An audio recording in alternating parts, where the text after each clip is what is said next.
Nous sommes à la fin de notre fin de semaine.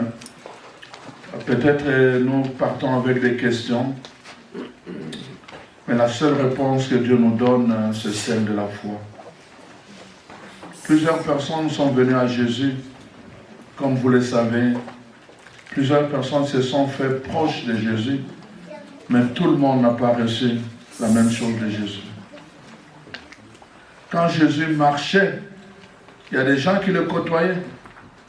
On voit tout le temps quand on décrit la marche de Jésus, les gens le côtoient, il est toujours entouré de plusieurs personnes, mais tout le monde ne le touche pas de la même façon. La preuve est que quand cette femme est venue toucher Jésus, il a arrêté la marche. Il s'est retourné pour demander qui m'a touché. Et vous avez entendu la réponse des apôtres. Seigneur, comment peux-tu poser une telle question? Regarde toute la foule qui est autour de toi, tu demandes qui m'a touché. Jésus dit, vous ne comprenez pas. Je ne demande pas qui m'a touché. Ce n'est pas ça que je demande. Je demande qui m'a touché dans la profondeur, qui m'a touché avec foi. Oui, beaucoup de gens m'ont touché, mais je ne parle pas de ces gens. Je parle de la personne qui m'a touché en engageant sa foi. Qui m'a touché? Les apôtres avaient un regard vulgaire, un regard humain, mais Jésus avait un regard de profondeur. La personne qu'il avait touchée l'avait touché dans la profondeur. Elle avait engagé la foi. C'est pour cela que sa réponse était différente de la réponse de tous ceux et celles qui touchaient Jésus de façon naturelle. Tout te sera donné selon ta foi. Et cette femme est venue de cette façon-là. Et aujourd'hui, je voulais vous expliquer deux choses. La première chose, c'est que nous recevons quand nous sommes dans l'onction. La deuxième chose, c'est que nous recevons quand nous marchons dans la foi. Amen. Amen. Quand nous avons vu le texte de Jean hier, la parole de Dieu a donné un détail sur lequel je veux revenir. Dans Jean 5, nous avons entendu comment cet homme qui était malade depuis 38 ans, la parole de Dieu nous dit qu'à un moment donné, la réponse qu'il donne à Jésus dit, quand l'eau est en train de bouillonner, n'est-ce pas, moi je veux m'avancer, mais quelqu'un d'autre est plus rapide que moi, alors il tombe avant moi, et alors moi je n'arrive plus à recevoir ma guérison. Quand l'eau est en train de bouillonner, quand l'eau est dans l'agitation de l'esprit, c'est alors que les gens plongeaient. Quand l'eau était dans l'agitation de l'esprit, c'est en ce moment-là que les gens plongeaient dans la piscine. L'eau était toujours la même dans la piscine. Amen. Amen. L'eau était toujours la même. Mais pour plonger et recevoir la guérison, les gens attendaient un signal. L'eau devait être en agitation. Le Saint-Esprit passait, ou l'ange du Seigneur passait, et son passage agitait l'eau. Alors l'eau commençait à bouillonner, et les gens avaient le signe extérieur qu'en ce moment-là, il fallait recevoir la guérison. Et les gens plongeaient en ce moment. Et ceux qui plongeaient recevaient la guérison. Et quand l'eau se calmait, les gens plongeaient, ils n'avaient pas la guérison. Pourtant, c'était la même eau. Amen. Amen. C'est important, quand nous sommes en assemblée, quand nous prions, il y a tout le temps ce qu'on appelle l'atmosphère. Quand vous êtes en avant, quand vous avez la sensibilité spirituelle, vous allez sentir l'atmosphère de lourdeur. Vous allez le sentir. Que là, il y a quelque chose qui ne va pas. À cause de l'assemblée, parce qu'on est une foule, on est venu avec des problèmes différents, on est venu avec des blessures différentes. Tout cela, sur le plan spirituel, ça se dégage en termes d'énergie, d'atmosphère. Est-ce que vous me comprenez? Oui. Donc, la foule dégage de l'atmosphère. Et alors, ça peut nous maintenir dans cette lourdeur du point de vue de la foule. Alors, quand l'onction de Dieu vient, la première chose, il brise. Il brise cette lourdeur. Et en ce moment-là, quand l'onction coule dans l'assemblée, c'est le moment. C'est le moment où les gens saisissent maintenant. Je crois, Seigneur, partout où tu passes, tu fais le bien. Parce que ton onction passe. Voyez-vous, dans le Nouveau Testament, parfois l'ombre de Pierre simplement passait. L'ombre seulement. Pendant que l'ombre passait quelque part, les gens qui étaient étendus dans le lit étaient guéris. Amen. Amen. Quand l'onction passe, quand l'onction coule, c'est important.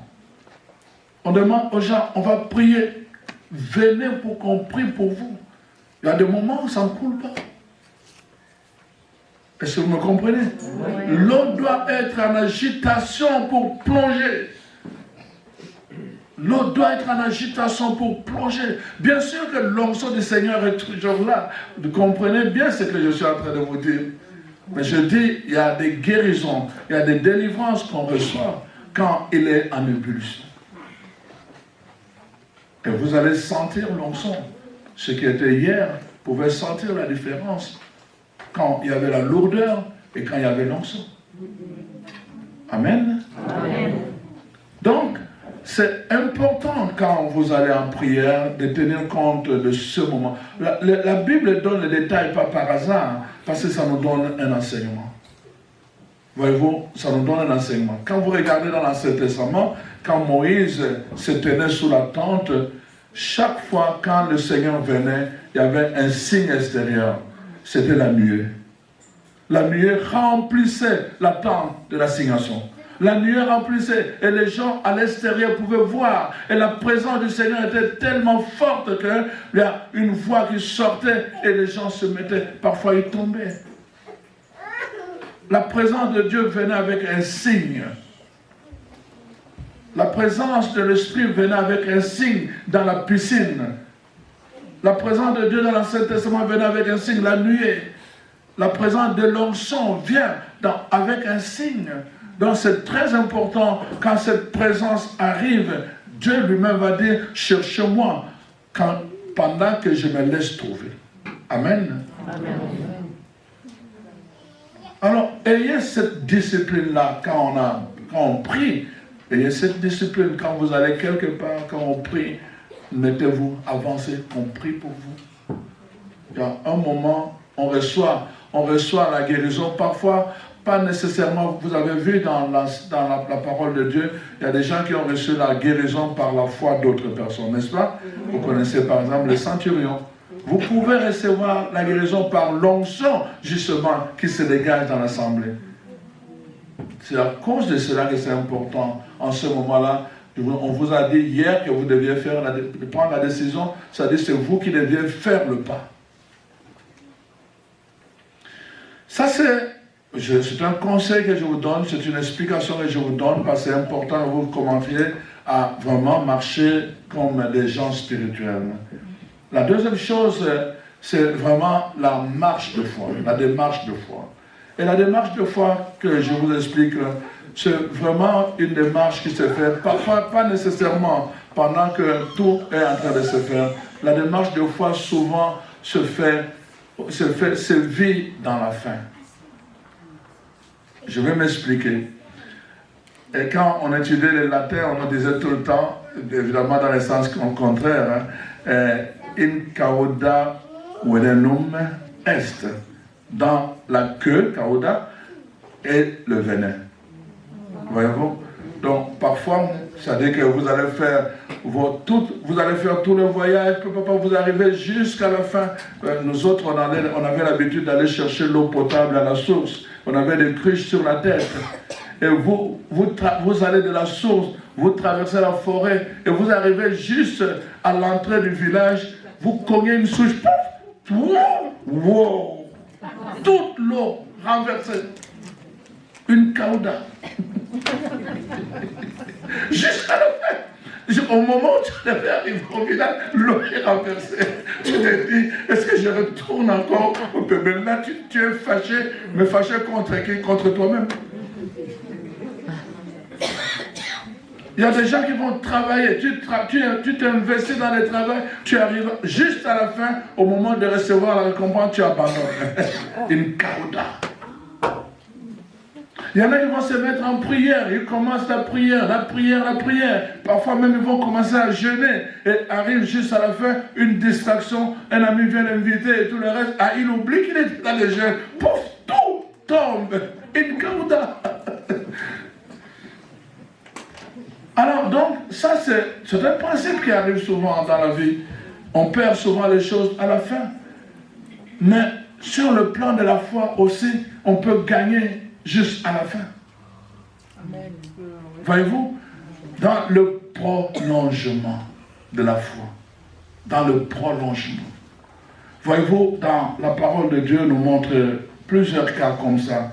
Des gens qui n'ont pas juste attendu, mais qui sont allés plus loin que ce qu'on leur offrait. Vous connaissez l'histoire, n'est-ce pas, de la mère de Samuel, Anne. Anne allait au temple avec son mari, Samuel. Ils allaient au temple. Ils revenaient à la maison tout le temps. Sa rivale, son mari avait 2 femmes, sa rivale Pénina était tout le temps en train de se moquer d'elle, de la mépriser, de la ridiculiser.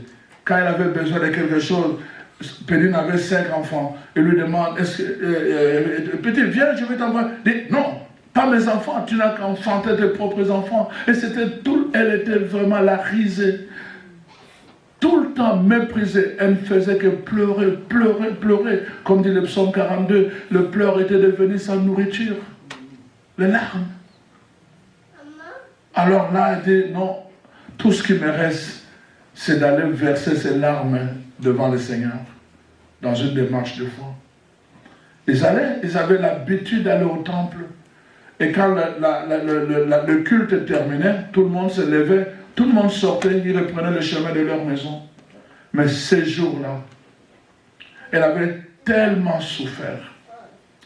Anne est venue avec son mari, avec sa rivale, avec ses enfants, leurs enfants. Ils sont venus au temple, ils ont prié comme d'habitude. Après le culte, son mari lui dit, on va partir. Il dit, non, aujourd'hui je ne retourne pas avec vous.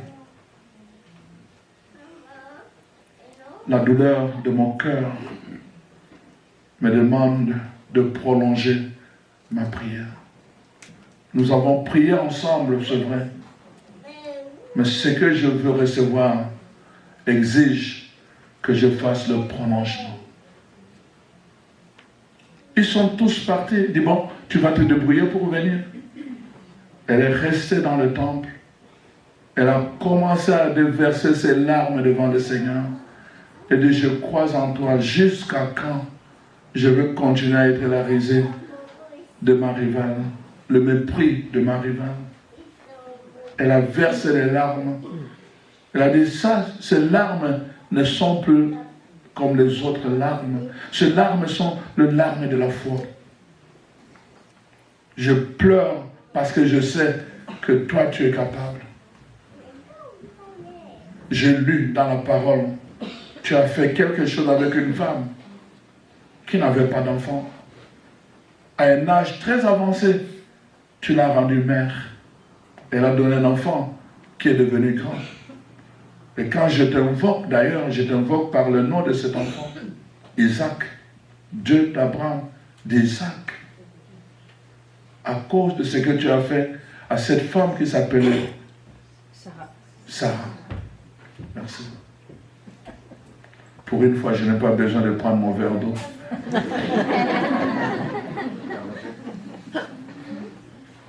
Et elle a rappelé ça à Dieu.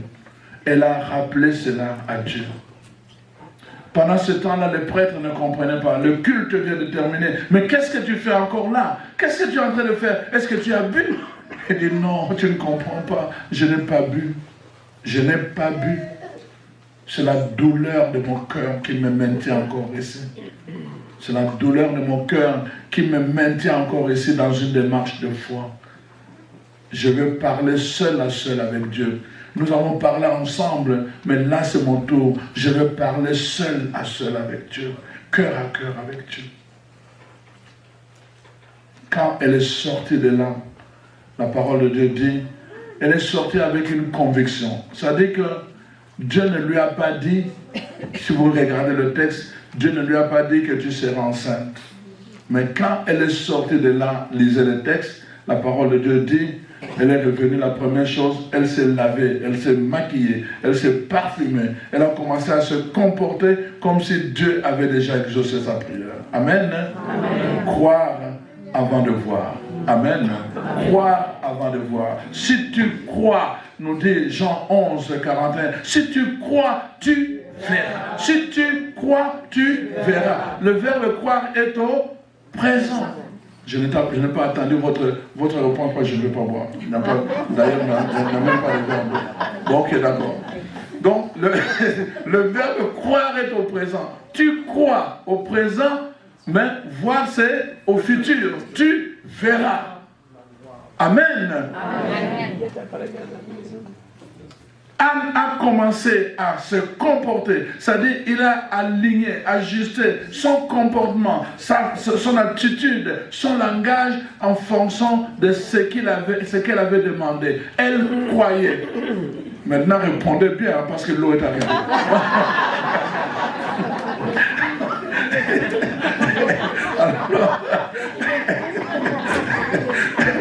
Alors voyez-vous, Myriam arrête. Donc, voyez-vous ce qui s'est passé. Anne change d'attitude. Elle change d'attitude. Son langage change. Elle se comporte comme si elle avait déjà la réponse. À cause de sa foi et à cause de l'alignement de son attitude, la parole de Dieu dit, quelque temps après, Anne tomba enceinte. Amen. Amen. La parole de Dieu est la puissance dont Dieu se sert pour corriger ton histoire. Anne a reçu, elle est venue à Dieu. La foi qui vient de la parole a corrigé sa façon de penser. La foi a aligné ses sentiments, ses attitudes profondes. Et cette foi, n'est-ce pas, a donné une réponse. Si tu crois.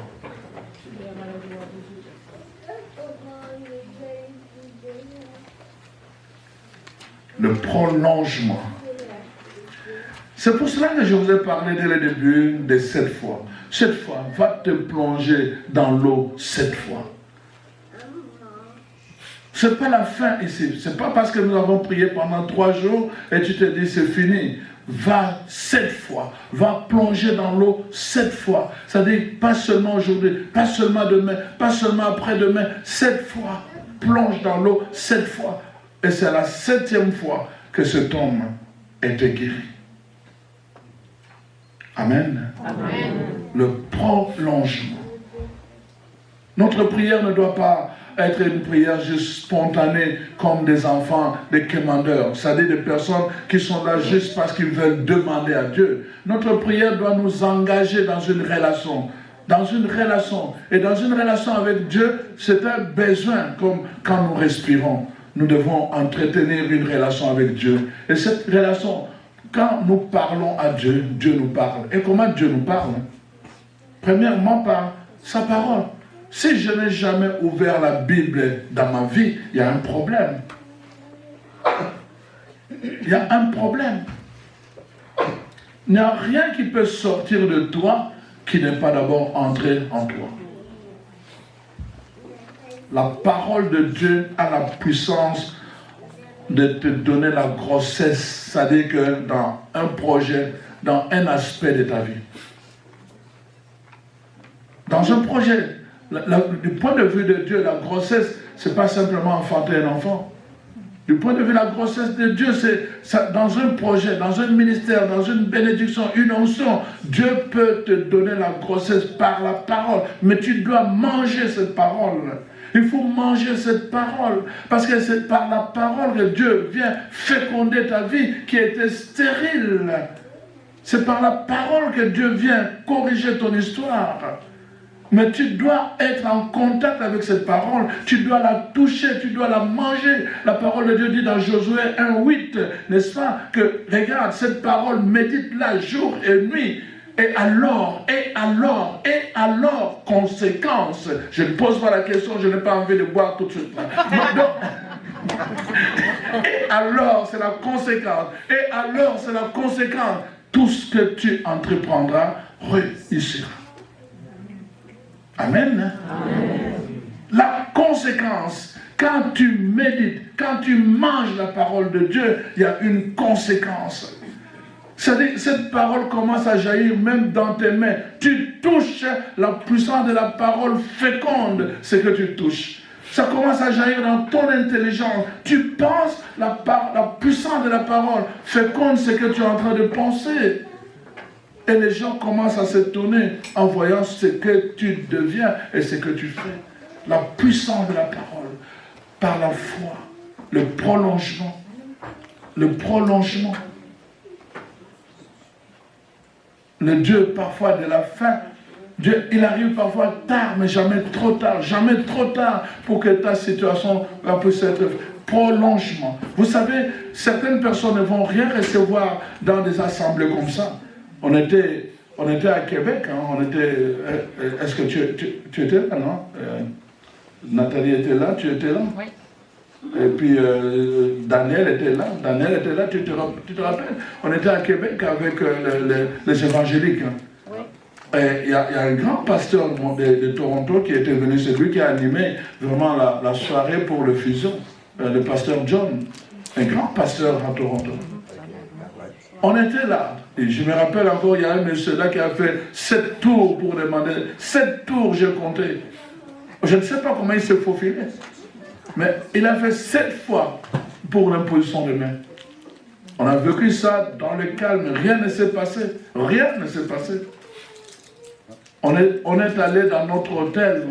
Et là, toute la gang est venue.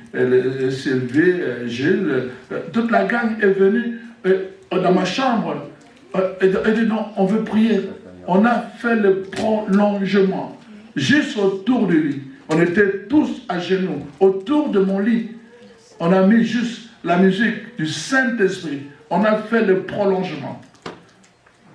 Amen. Je vous dis, ils sont là. Amen. Je vous dis, dans un hôtel, une puissance a envahi. Non, je n'étais pas seul. On était combien de personnes? 8 personnes. Autour de mon lit, dans un hôtel. Une puissance nous a envahis. Gilles me touchait parce que la puissance me poussait. Gilles là, Gilles est là. Daniel. Gilles, c'est notre général. Daniel me touche, me tenait comme la puissance me poussait. C'était prolongement. En fait, c'est ça que je veux dire. On a vécu ça non pas pendant la cérémonie, on a vécu ça dans le prolongement. Est-ce que vous me comprenez? Oui. C'est juste ça que je voulais vous partager. Important. Ne vous contentez pas simplement de dire, bah, j'étais à une cérémonie, Non. Le prolongement. La première chose, vous pouvez recevoir votre bénédiction dans l'onction qui est commune, mais la deuxième chose, vous pouvez aussi recevoir dans un prolongement de foi. C'est ça que je voulais vous partager aujourd'hui. Et c'est pour cela que le Seigneur te dit, tu vas recevoir selon ta foi. La parole de Dieu est claire. Dans Marc 11, la parole de Dieu nous dit vraiment très très clairement, à partir du verset 20 jusqu'au verset 24, si tu crois en Dieu, si tu crois, tu vas avoir le pouvoir de déplacer les montagnes. Et la parole va plus loin encore. Si tu crois et tu ne doutes pas dans ton cœur, alors tout ce que tu demanderas, tu le feras venir. Donc tu verras ce que tu demandes. Si tu ne doutes pas dans ton cœur, dans le prolongement, tu ne dois pas douter dans ton cœur. Anne n'a plus douté. Il n'a rien vu. Il n'a pas reçu une parole, mais il n'a pas douté. Elle a marché comme si tout était déjà arrivé. Si tu crois, Si tu crois, sans douter, la parole de Dieu te dit, tu verras. Et si tu reçois la parole comme une vérité, cette vérité doit s'incarner. Dieu n'est pas un menteur. Dieu n'est pas un menteur. C'est nous qui avons peur. C'est nous qui avons des doutes. Dieu n'est pas un menteur. La parole de Dieu n'est pas un mensonge. La parole de Dieu est vérité éternellement. Si nous prenons cette vérité à la lettre, nous la mangeons en nous. Que cette vérité façonne notre intelligence, notre imagination, notre pensée, notre cœur, nos attitudes, nos sentiments. Et que nous puissions marcher comme un enfant donne la main à son père, à sa mère, sans avoir peur. Écoutez, moi j'ai vécu quand j'étais enfant. Je suis allé à la pêche avec mon père la nuit. On est allé à la pêche. Mais je vous dis, là, on avait fait un feu, on a mis un feu pour se réchauffer, mais aussi, peut-être mon père pour se réchauffer, mais moi, le feu, c'était pour que le premier poisson on attrape, on puisse cuire. Donc, voyez-vous, on n'avait pas les mêmes intentions, voyez-vous, les mêmes attentes aussi. Alors, imaginez-vous qu'à un moment donné, on entre dans la pirogue, voilà, et à un moment donné, un hippopotame jaillit comme ça devant nous. Je te dis, je n'ai même pas vu tout l'hippopotame, j'ai vu juste la tête. Mais écoutez, mon père était là, mon père c'était un homme très fort. Mon père a commencé à gronder l'hippopotame. Qu'est-ce que tu as à voir sur mon chemin? Je viens chercher la nourriture pour ma famille. Et là, mon père a commencé à parler comme ça, J'ai vu l'hippopotame reculer, j'ai vu l'hippopotame jusqu'à entrer dans l'eau, et il est parti.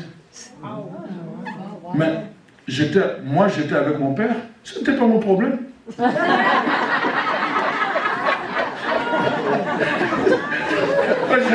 Je ne sais pas ce que lui ressentait. Moi mon père était là, qu'est-ce que moi j'avais à voir? J'étais en paix et j'étais dans l'assurance que tout allait bien aller. Parce que j'étais avec mon père. Vous pensez que la même scène, si je m'étais retrouvé seul, je pense même que j'aurais même fait une crise cardiaque avant même qu'on puisse regretter. Enfin, ce que je veux dire, c'est quoi? Ce que je veux dire, c'est ceci, c'est que quand nous marchons dans la confiance, dans la présence de Dieu, quand nous marchons dans cette confiance-là, nous savons qu'il y a des choses, ce n'est pas nous qui les faisons, c'est lui qui le fait. Et c'est parce que justement c'est lui qui le fait que nous pouvons marcher dans la confiance.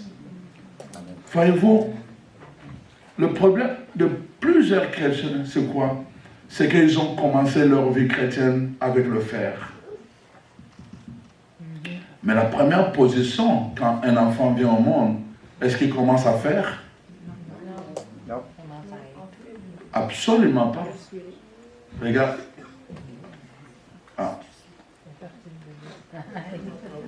Mais lève-toi, je te regarde, tu te lèves. Lève-toi, Justine. Et regarde, voilà, comment il est collé.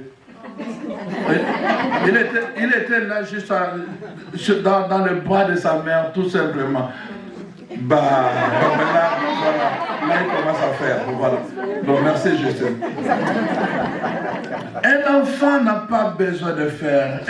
L'enfant jouit.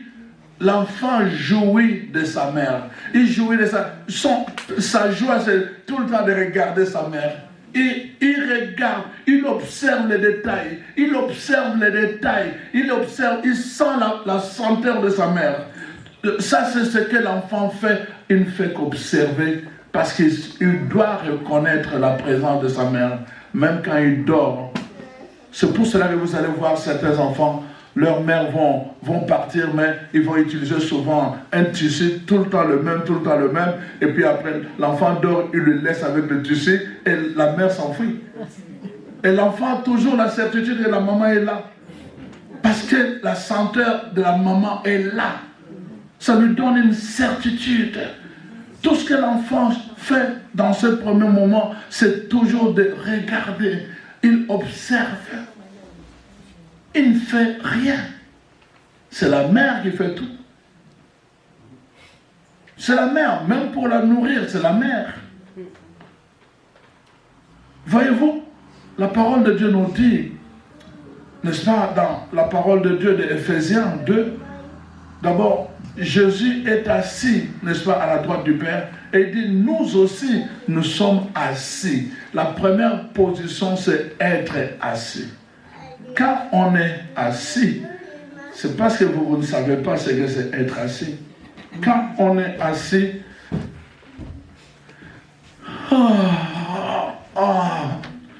mon Dieu, relax. Voyez-vous, on est relax. On est relax. On prend la respiration. On est relax. C'est la position que Dieu nous veut à certains moments. Être assis. Pendant ce temps-là, il travaille. On est tellement agité. On est tellement agité à faire. On est tellement agité à faire. Même dans notre prière, on est toujours agité à parler. Vous connaissez les gens, moi en tout cas, j'en connais, si vous voulez les avoir, venez me demander, les gens là, tu cherches, mais ma propre petite soeur, bon, comme elle n'est pas ici, je peux en parler. Mais je te dis, tu parles avec au téléphone, mon Dieu, pour trouver de l'espace simplement, pour dire, et comment va Junior? Mon Dieu, je ne sais pas quel saint il faut prier. Elle parle, mais je te dis, mais c'est moi qui ai appelé. Hein.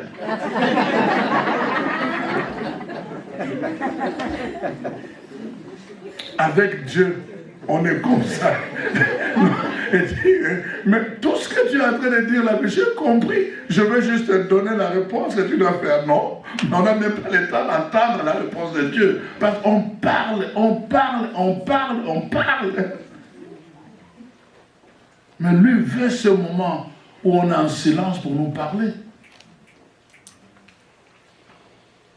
Si on changeait notre façon de prier,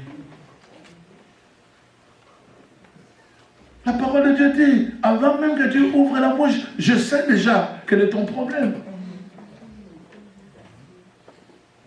Mais si on changeait la façon de prier, de rechercher juste la présence de Dieu, Seigneur, je te remercie.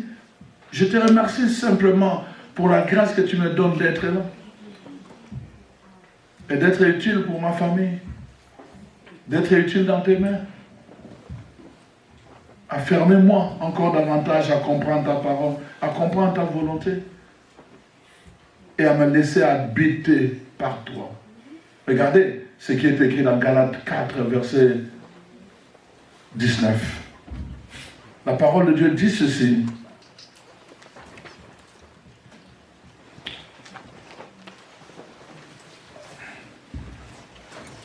Je vais lire ça, sinon vous allez penser que je monte.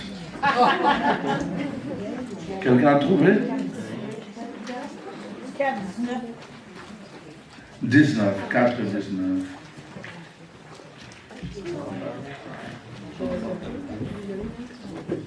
C'est les enfants, je souffre du nouveau pour vous, comme une femme qui accouche jusqu'à ce que le Christ ait pris forme en vous. Jusqu'à ce que le Christ ait pris forme en vous. Dans d'autres traductions, jusqu'à ce que le Christ soit bien formé en vous, au-dedans de vous. Écoutez bien, quand le Christ est bien formé au-dedans de vous, il devient votre force, il devient votre bénédiction, il devient votre puissance, il devient tout. Et alors c'est lui, quand il est bien formé en vous, c'est lui qui fait tout. Amen. Amen. C'est ça que nous devions plus rechercher. C'est ça que nous devions plus rechercher.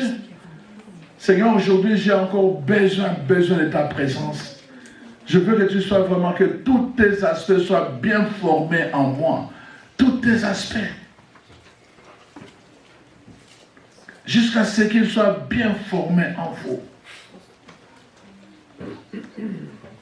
Quand le Christ est en vous, quand il règne dans votre cœur, Il n'y aura plus de place pour d'autres puissances, pour d'autres entités. Amen. Amen. Alors c'est ma prière vraiment pour vous aujourd'hui. Vraiment, n'oubliez pas, là où il y a l'onction, soyez là. Là où il y a l'onction, allez chercher votre onction commune. Mais aussi, dans le moment personnel, n'arrêtez pas avec l'onction commune. Allez dans le prolongement. Amen. Allez dans le prolongement.